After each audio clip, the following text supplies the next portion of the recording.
The Timeline is a Blue Wire podcast.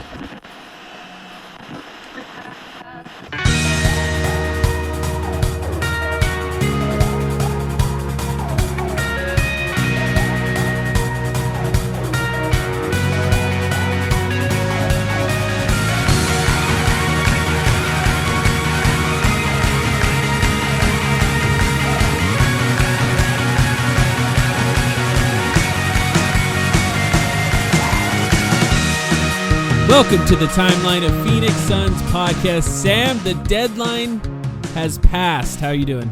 Mike, NBA trade deadline number 6 for us. How are you doing? I feel great. I feel great. I'm pretty good too. I feel like most of what we thought was going to happen. Well, let's just call it like it was. It wasn't the most exciting NBA trade deadline. I think that's something that Suns fans and national, just like NBA writers, pundits, definitely agree on in this year. But let's be honest, also, we couldn't compete with last year's acquisition of Kevin freaking Durant. So all things considered, a relatively boring deadline where we did acquire one player. Kudos to us, but also literally everyone else who talked about this guy over the past 2 weeks. We did acquire one player who we talked about 3 days ago on our trade preview podcast. Yeah. And I would call it a success overall. And one player nobody talked about. Yes. Shout out to Gambo. Do you think David Roddy was the player that Gambo was referencing? He said there's someone out here who no one is even considering. Nobody has the foresight. Was that player big body David Roddy, which, by the way, apparently is his nickname on Basketball Reference. Yeah, I mean, rightfully so. 6'4", 255 is what he's listed at. Basically, Ish Wainwright, right? I mean, we can talk more about him in a minute, but that's like basically what Ish Wainwright was. We'll get there. He fills the vibes. He fills the physical, the thick boy vibes. Yeah, he's got it. The overall vibes of the entire trade deadline, I think you kind of nailed it, right? No Zach LaVine trade, no DeJounte Murray the hell trade. Is Chicago doing, man? Yeah. What? Yeah. No, not even an Andre Drummond, Torrey Craig, that's not our problem, but that's a funny example of what not to do at a trade deadline when you're in a position like their franchise currently is. So now we're looking at what the Suns did because, as far as the overall deadline, relatively boring. For the Suns, it's funny because we spent the entirety of our last podcast making Nasir Little trades. And then they didn't trade him. They still got a guy we talked about, but they kept Nasir Little of all the players to keep that salary. They somehow took a bunch of players who just no longer played for the Suns, or if they did, we were always constantly unsure whether or not they should have been, and turned them into at least one player who will definitely get minutes on the Suns, and then another player who I think in David Roddy who probably won't, but we'll talk more about him in just a second. And the first one, of course, Royce O'Neal, and then David Roddy. The players that were sent out were Keita Bates-Diop, Chimezie Metu, Yuta Watanabe, and Jordan Goodwin from the Suns, with 3 of those guys going to the Nets and Yuta getting rerouted to Memphis, and David Roddy coming to the Suns. I got to ask you, what is your level of grief surrounding those 4 guys? Do you feel bad about any one of those 4 guys being shipped out? I feel bad. I'll just say real quick, I feel bad in the human sense. I know it's always hard to be traded. I know fans and people treat these guys just like numbers too often, and they're human beings. So I don't mean it in that sense, but just your personal attachment watching them play basketball, does it sadden you to see any of those 4 go?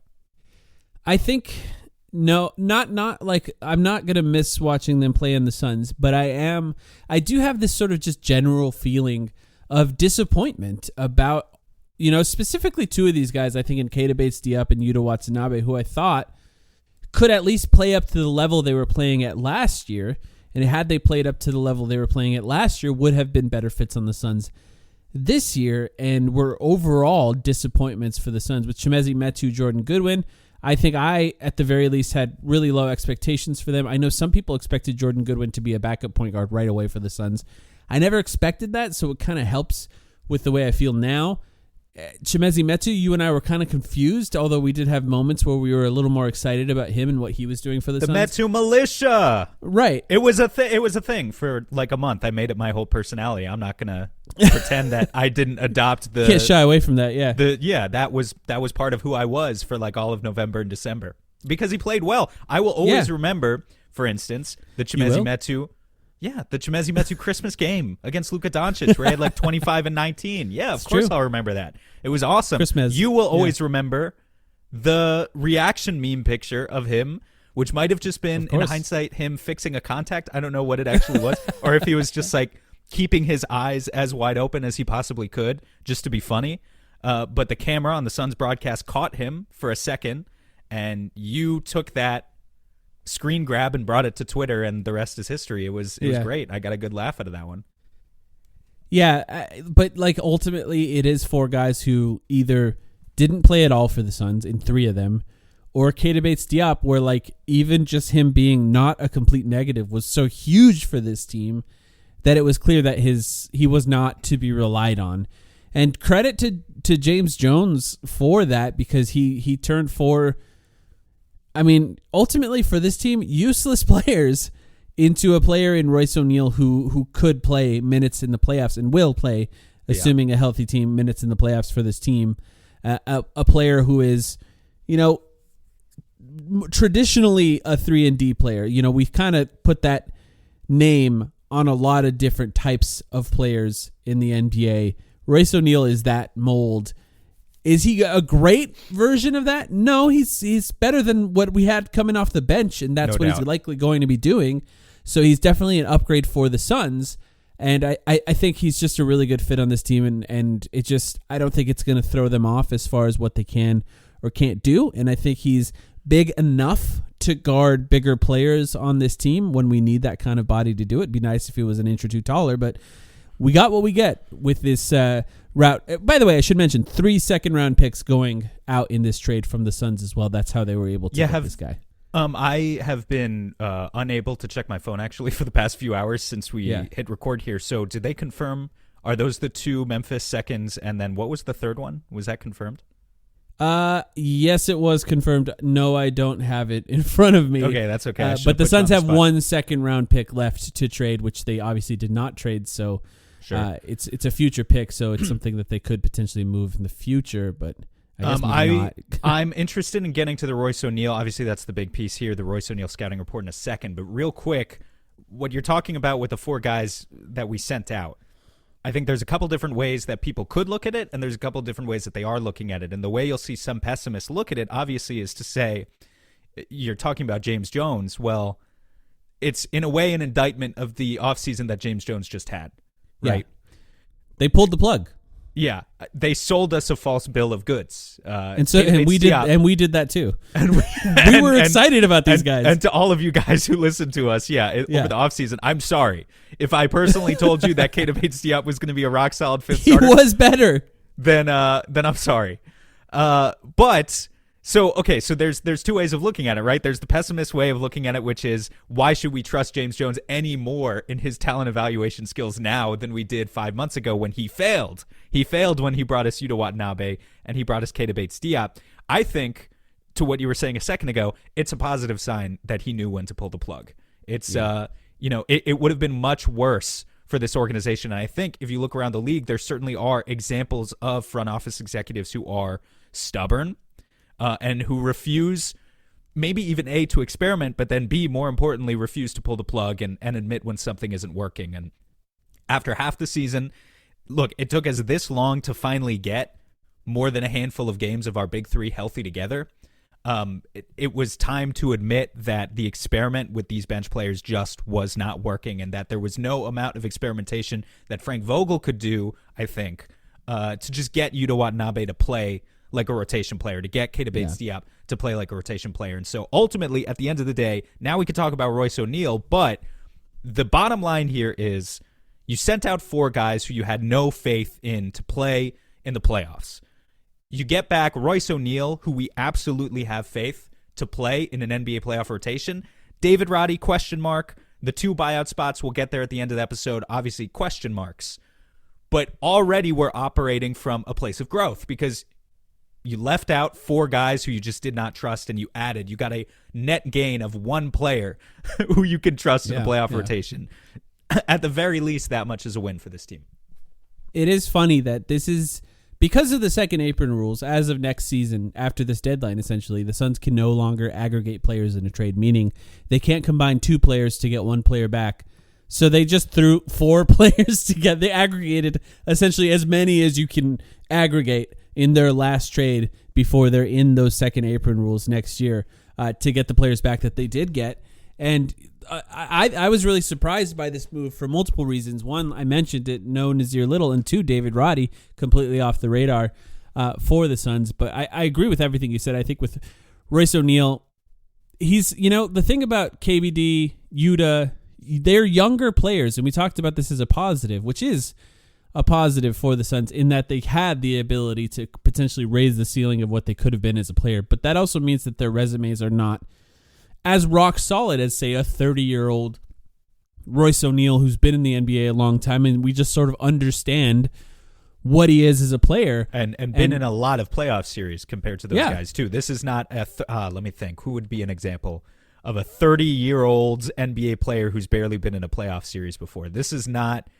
Well, I guess even Alec Burks has been there. I can't think of a good example right now. Doug McDermott. This is not Doug McDermott, sure. This is not Doug McDermott returning to the Indiana Pacers after being on the horrible San Antonio Spurs. This is a guy who played for consistently what was every year a playoff team in Utah for the first 5 or 6 seasons of his career, and then has been in Brooklyn, even has, some familiarity with Kevin Durant, although he never played a playoff series with Kevin Durant. So absolutely, Royce O'Neal in his career has 44 playoff games and 29 playoff starts, an average of 31 minutes per game logged in the playoffs. And this is a guy who, we can debate our expectations for him, in like more detail in a second, but I think we're basically only expecting him to play like 15, 20 minutes. If he can give you any more than that, better I think than KBD. He's right? really exceeding expectations, right? So you're getting a guy who's averaged for his career 31 minutes per game in the playoffs. That's a great place to start. Yeah, and I think most hardcore NBA fans are pretty familiar with him in that he's been on playoff teams. That's kind of how you get to know these guys if you're not a fan of the Nets or a fan of the Jazz. I think those are the 2 fan bases that probably know him the best. At this point, would you be surprised to know that the Nets have a higher net rating when Royce O'Neal is on the court than Mikal Bridges or Cam Johnson? That's interesting. I am not sure I would be surprised by that. By Mikal Bridges, maybe a little bit. By Cam Johnson, no. Cam Johnson's had a pretty rough season. I was surprised. Well, the thing is, Mikal's really good, but he's just really ill-suited to play the role that he's playing in Brooklyn, so it doesn't lend itself to, like, he's not the net rating king that he used to be on the Suns, Yeah.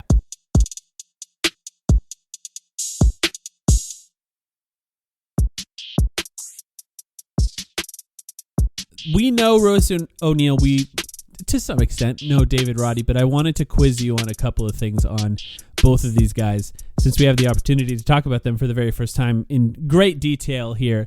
So I pulled a few stats, and I wanted to get your guesses for what these stats are. Royce O'Neal, 30 years old, has been in the NBA, I don't know how many seasons. I'm guessing 7? Yeah, something like that. 8? 1, 2, 3, 4, 5, 6. This is his seventh season. 7, okay. What do you think his career high, don't look it up, I won't look it up, in points is?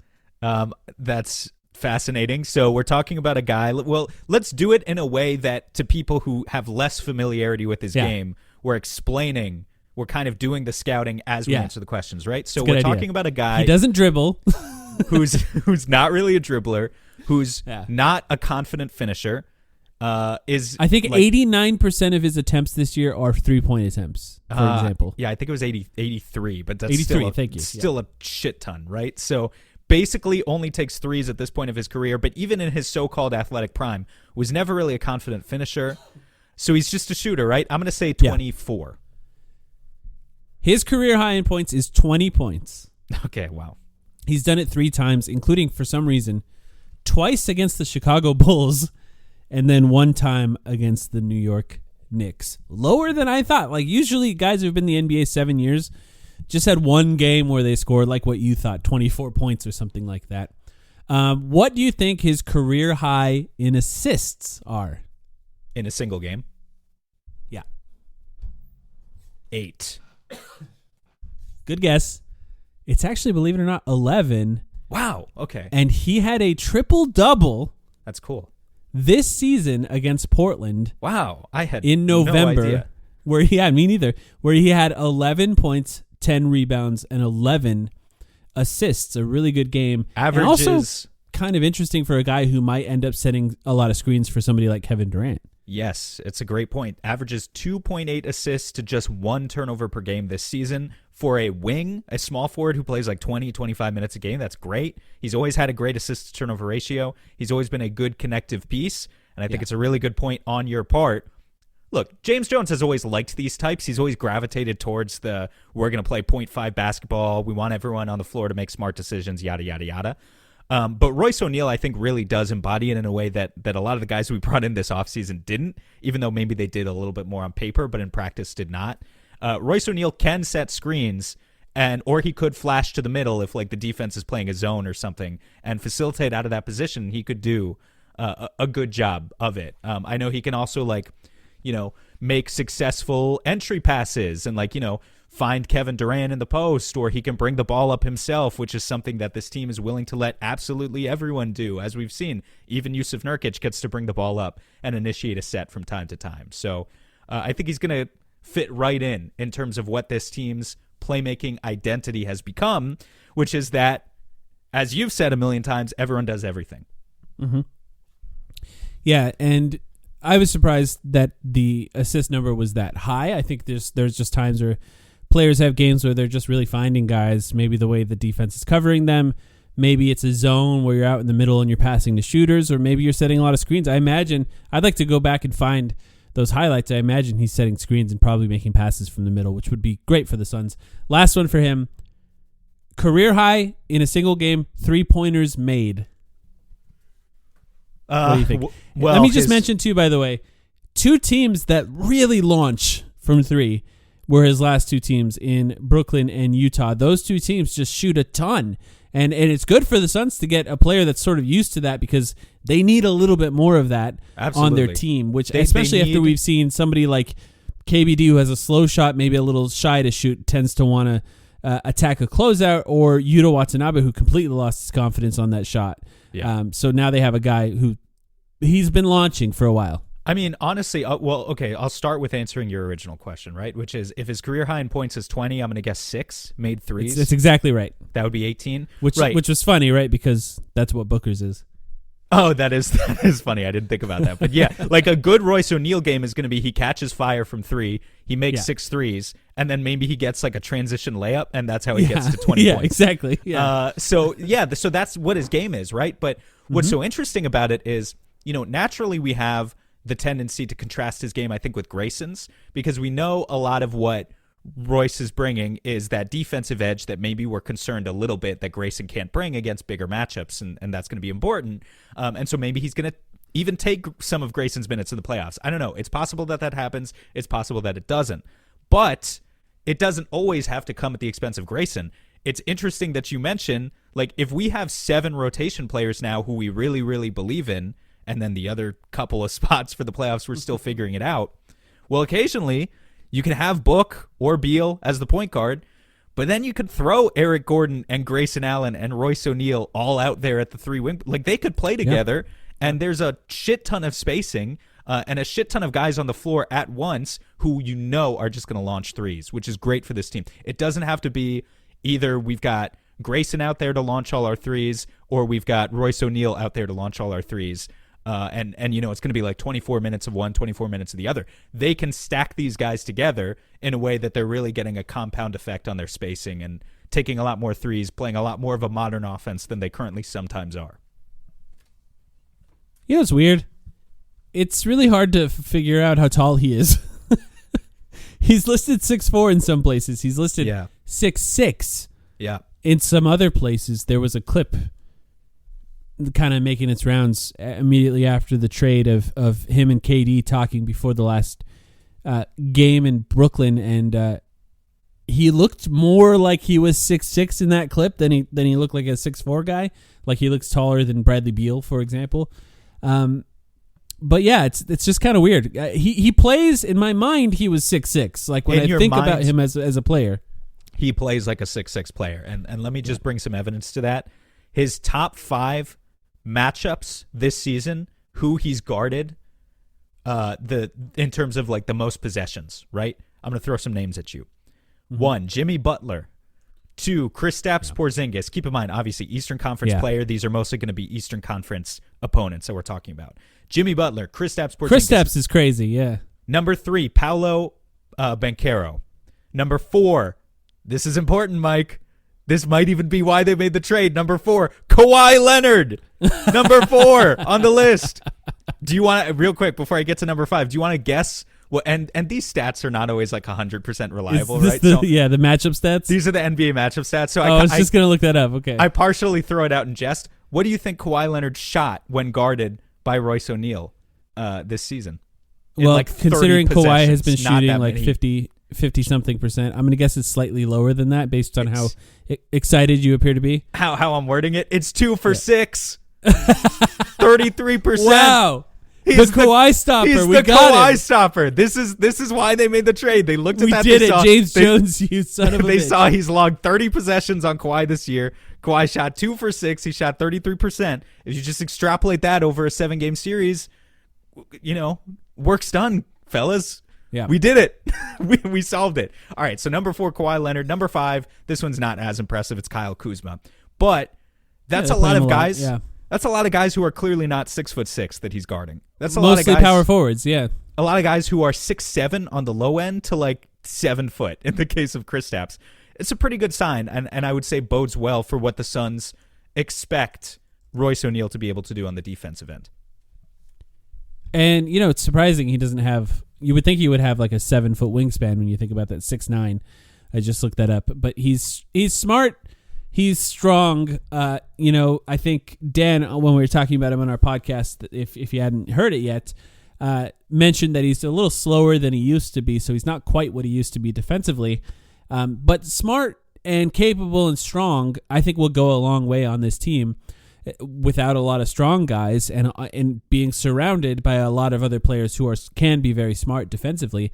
I think that would benefit him a lot. Strong and capable and strong with the combination of a little bit of, like just more offensive confidence than a guy like Yuta ever had.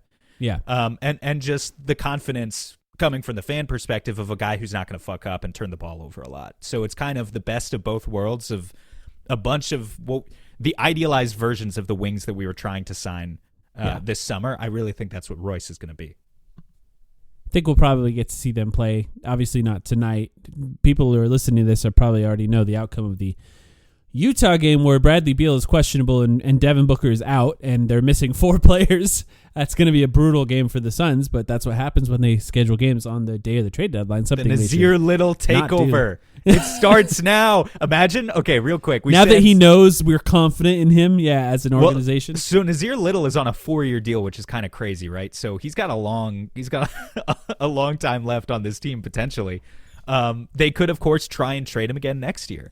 But how funny would it be if Nazir Little just like goes off now for the rest of the season, has a crazy final 30, 35 games, and just plays himself into like a much higher trade value bracket? Would be pretty. Royce O'Neal takes him under his wing, turns him into a Royce O'Neal type player. Yeah, I like this fan fiction. I mean, he's still only what is Nazir Little, 23? 23, the youngest player in the Suns by far, I believe. That's I not guess true. Bol is about the same, it's right? Not true. There's one player who's younger on the Suns, and I just created an awesome segue for you, dude, because his name is David Roddy, and he's 22 years old. Let's talk about David Roddy. Well, let me ask you one question right away. Is David Roddy going to play in the playoffs for the Phoenix Suns? I think if David Roddy plays at the playoffs for the Phoenix Suns, one of two things has happened. He has had some sort of Linsanity run that has morphed him into like an incredible, I don't know. He's like become our Grant Williams or something for Boston last year and just is like super useful in the playoffs. I'm not sure. Or we're in trouble and he's playing because of injuries. Those are the two possibilities. Well, Shams Charania said he's going to play. So he said the Suns got 2 players to bolster their playoff rotation, including David Roddy. So we'll see. He's got the sources. No, he's just too young right now and not a capable shooter. Huge as far as just actual weight and strength. Massive, big body Roddy. That's his nickname. Just a massive dude that the Suns have, only listed at 6'4", but obviously with that kind of width, if you will. It's like Ish Wainwright. You can potentially guard guys that are bigger than you just with strength if they're trying to back you down, yes, or something like that.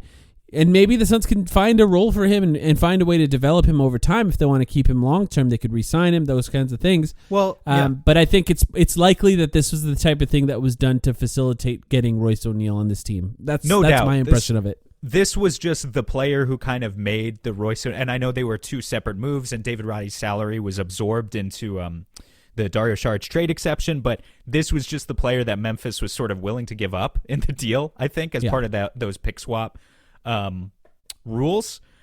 And I mean, David Roddy, what else can we say, man? I guess here's what I would say.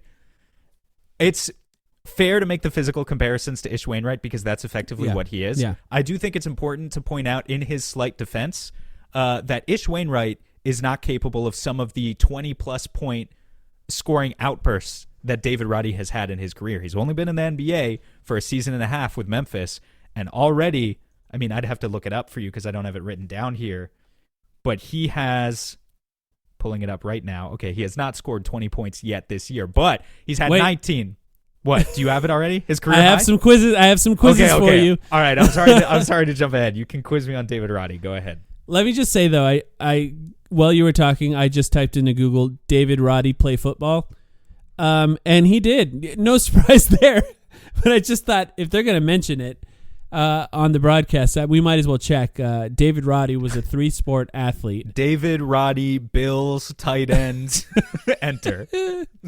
All-state quarterback. Wow.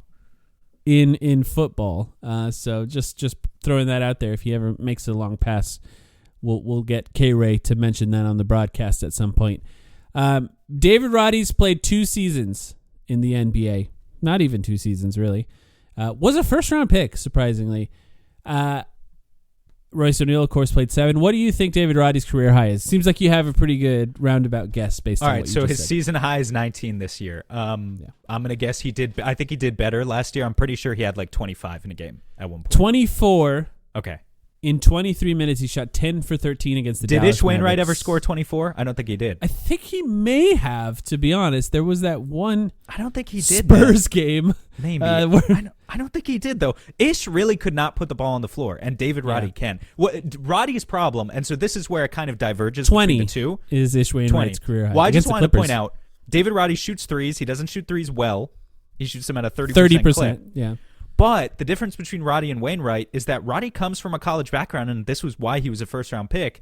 Yeah. He fits into that really awkward NBA player mold that we've seen before. I compared him to Grant Williams before, too, of like guys who at the college level are just physically imposing, but have the personal misfortune of being like 6'5", when NBA scouts really want them to be like 6'9", 6'10", right? Like if David Roddy was 6'10", he would have been a lottery pick, and there would have been probably a lot more belief in his ability to play an NBA skill set and like do a lot more things as a 4 or 5.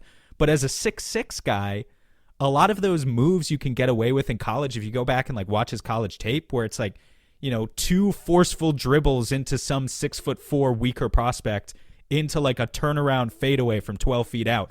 That shit works at the college level, and it does not work when you're 6'6" and you get to the NBA. There are like very few defenders who are fazed by that sort of stuff. So I think that's to Taylor Horton Tucker. Well, who knows? Maybe you could be Taylor Horton Tucker for us. That would be great. But there are, a lot of. I think that's why he struggled to really find his footing in the NBA. It doesn't mean that he doesn't have some skills, and that like all hope is lost for him to find young. his footing. Right.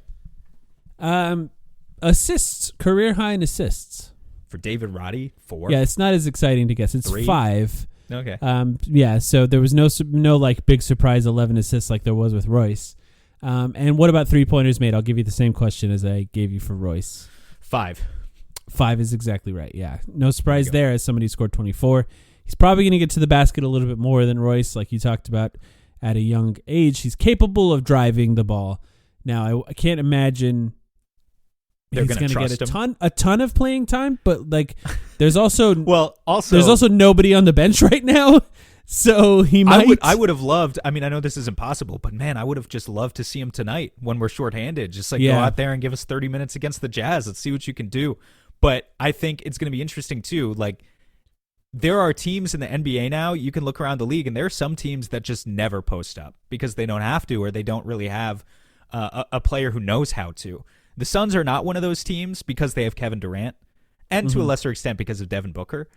But technically they have David Roddy too, and I can't foresee him getting a lot of playing time and being like really entrusted with those post up possessions as like, David Roddy, we are giving you the ball on this possession and we want you to go to work. But it would kind of be funny to see him like give it his best effort from time to time, even if only as, say, like a victory cigar, if that's what he becomes. Yeah. Is there a world where Royce O'Neal starts for the Suns? Yes, there is. Yeah, especially in the playoffs. Like, I think they're not going to change the starting lineup anytime soon. But I could see there's certain teams where they're like, we're going to get Royce in the starting lineup, play him 30 minutes in this game because of the matchups. Now, that being said, I really do think the Suns value the continuity that they're currently getting with how many starts they've gotten from Grayson at this point and how many starts and minutes he's racking up with the big three. Yeah. I think they do because the results are so good with that lineup. If Grayson, and knock on wood that this doesn't happen, I hope you heard that. If Grayson shoots 30% from three for the rest of the season and just all of his, shooting pre-All-Star break turns out to just be luck, then eventually, at a certain point you could go with Royce, but I hope that doesn't happen. Last thing to talk about, buyout candidates. This is the time of year where you get to figure that out. The Suns have 2 roster spots. They traded 4 players. They got 2 back.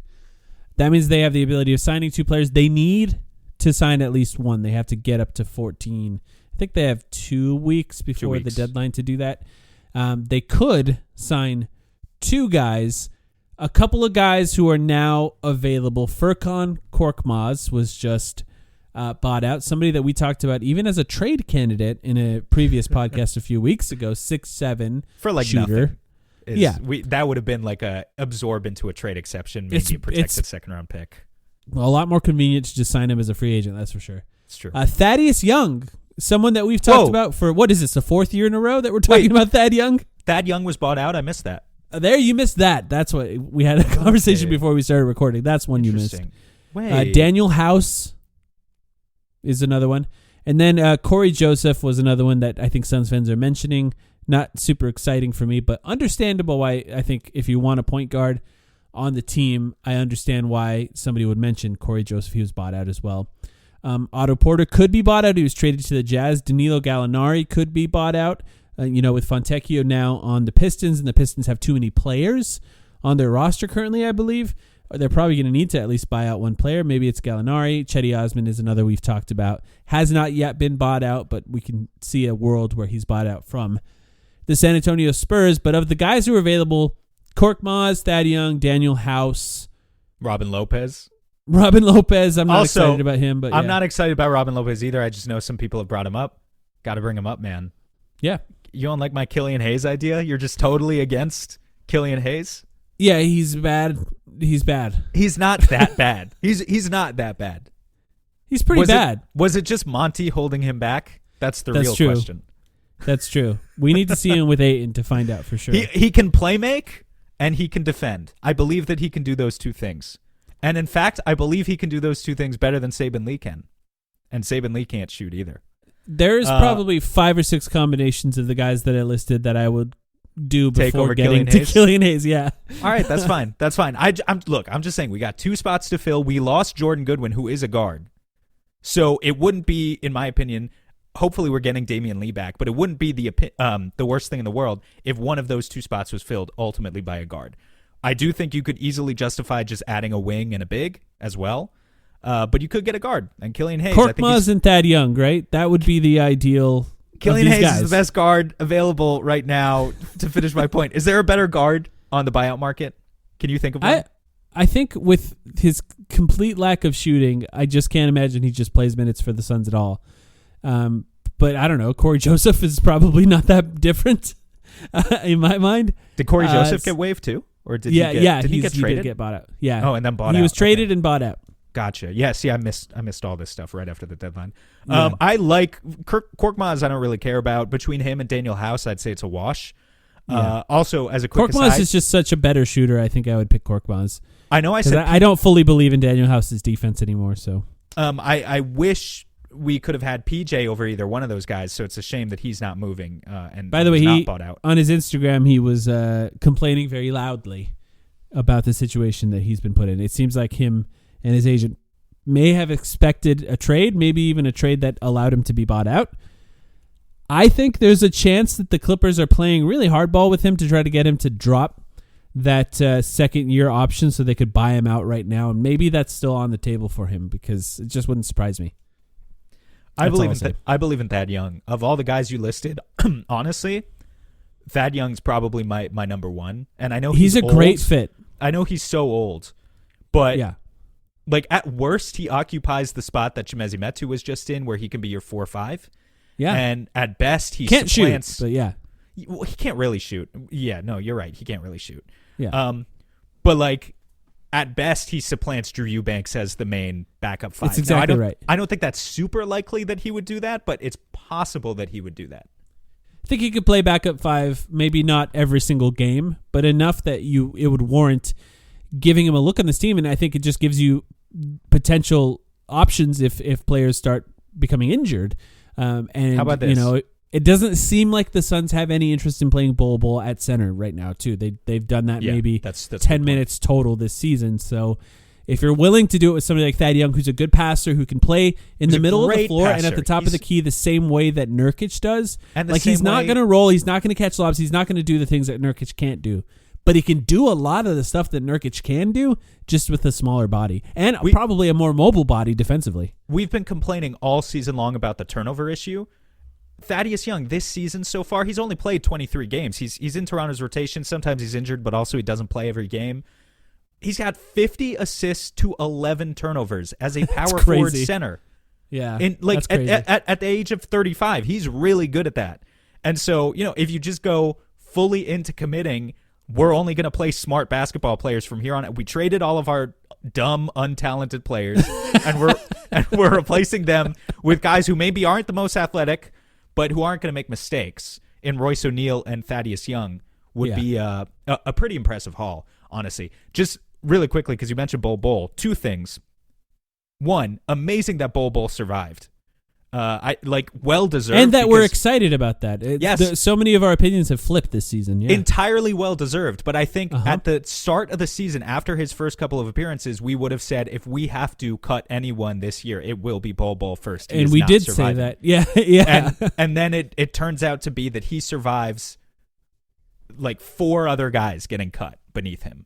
And then he's still there. And then the other guy who's still there that I just want to give another shout out to, Damian Lee, easily could have been included in that trade to match salaries for Royce O'Neal. And I think it's a big deal that he wasn't, because I think he can still actually come back and play real minutes for this team. It might be a little bit less necessary now that you have so much shooting with O'Neal and Gordon and Grayson Allen, but I think he could still play, and I think that demonstrates some faith that the FO still has in him too. I'd be very happy with Thad Young. I think that's the best option that they have right now. Look, I understand when you sign an older player that's sort of at the end of his career, there's always a chance that it's over.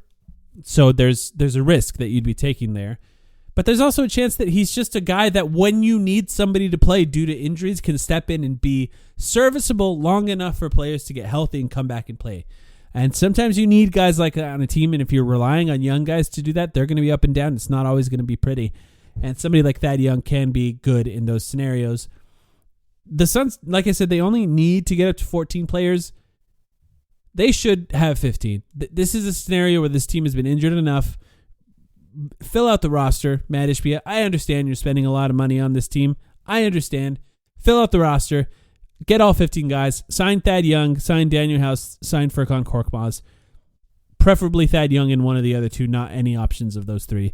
And if Otto Porter becomes available, maybe Otto Porter and Thad Young get really old and figure it out from there. Quick Give them options if they have to run to the end of that bench. Crazy stat for you right here. Thad Young is the third. He ranks third on the active list of most career games among NBA players. Wow. Do you know who number 1 and 2 are? This should not be too much of a surprise, but you might have to think about it.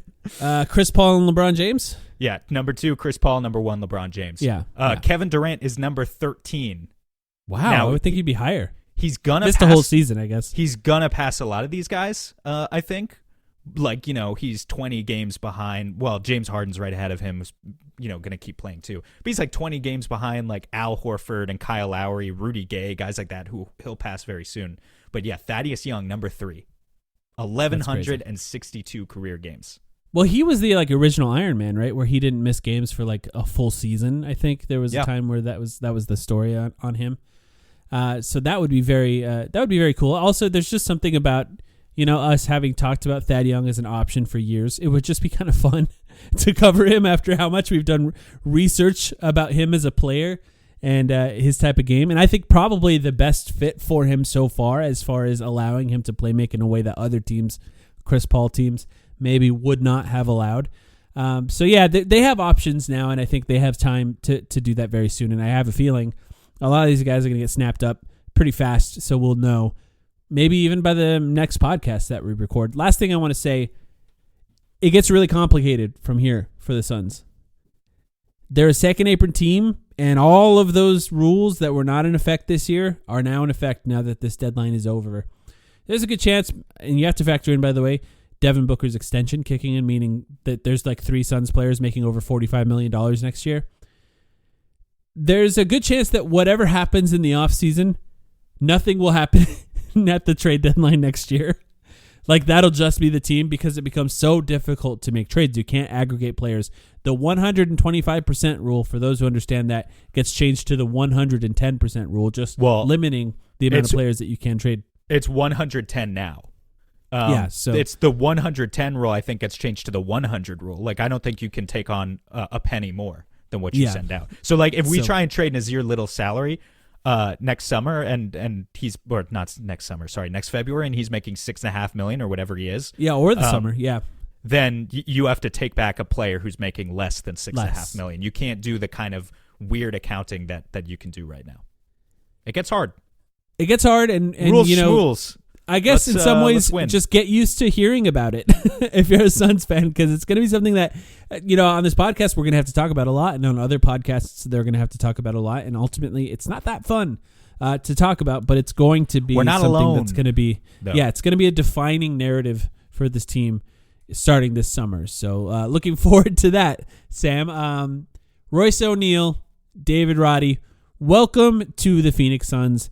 Keita Bates-Diop, Chimezie Metu, Yuta Watanabe, Jordan Goodwin. Sorry. And I hope you have a better career from here on out. Chimezie, I still love you. Jordan That's Goodwin, the guy you're going to miss, huh? You're not.